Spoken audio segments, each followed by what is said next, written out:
Last night, Draymond had one of the best games of his career against the Hornets. He had 11 points, 12 rebounds, 1 steal and 1 block, and a career-high 19 assists. I knew he was going to have a great game when he made NBA history in the first quarter after he had 7 points, 8 assists, and 7 rebounds. When he did that, he became just the second player in over the last 25 years to have at least 7 rebounds and 7 assists in the first quarter. What does the new career high in assists mean to you? It means my teammates are playing well, and it means we're getting better. I think, earlier on in the year, there was a lot of things that I wouldn't see that I would see that other guys weren't seeing, but with the repetition, with the time together, guys are starting to see that. Kelly Oubre has been fantastic cutting off the ball. You and Draymond pretty early. You guys connected on 6 dunks. I mean, what kind of 2-man game did you guys get going? We just played with a lot of pace. We were outrunning them, making sure that, we kept the tempo of the game up. I think that was the big formula because they were a young team, so just trying to exploit the lack of focus in certain areas. I think he had 7 or 8 assists. The first time I looked up at the scoreboard, late in the first quarter. So he was fantastic. I think you can see that Draymond is in really good shape. Just physically, he looks better, he feels better, and he's on top of his game right now. Draymond has had a couple of games like this throughout his career. Let's take a look at them.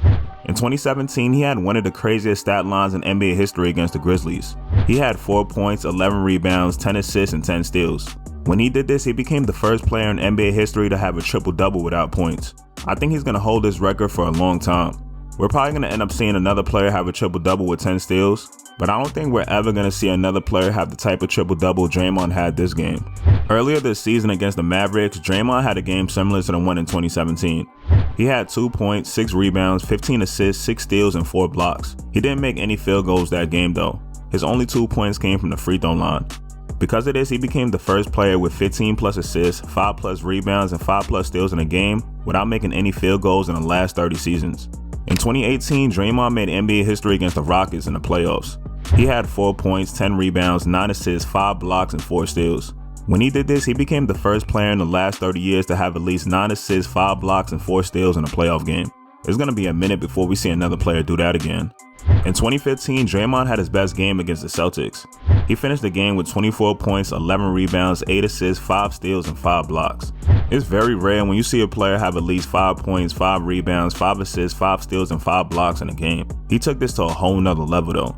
When he did this, he became just the 3rd player in the past 40 seasons to have at least 20 points, 10 rebounds, 5 assists, 5 steals, and 5 blocks, joining Hakeem Olajuwon and Derek Coleman. Draymond's also on pace to make NBA history again this season. Right now, he's averaging 5 points, 8 assists, and 6 rebounds, shooting 38% from the field, 22% from 3, and 71% from the line. If his numbers stay like this, he's going to become the first player to average 8 plus assists while averaging under 6 points and shooting under 40% from the field. Draymond's impact on the game is great, but if he scored more, his impact would be 10 times better.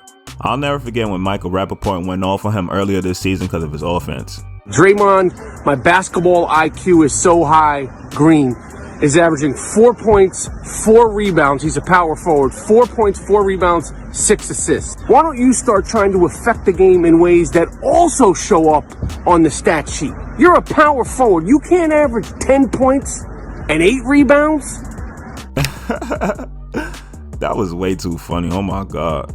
But regardless if Draymond scores or not, you already know he's going to impact the game in many other ways. But do y'all think Draymond is the most impactful player in NBA history without scoring? Or is it Dennis Rodman? Let me know in the comments. And if you like this video, make sure you hit that like button and subscribe for more vids. Peace.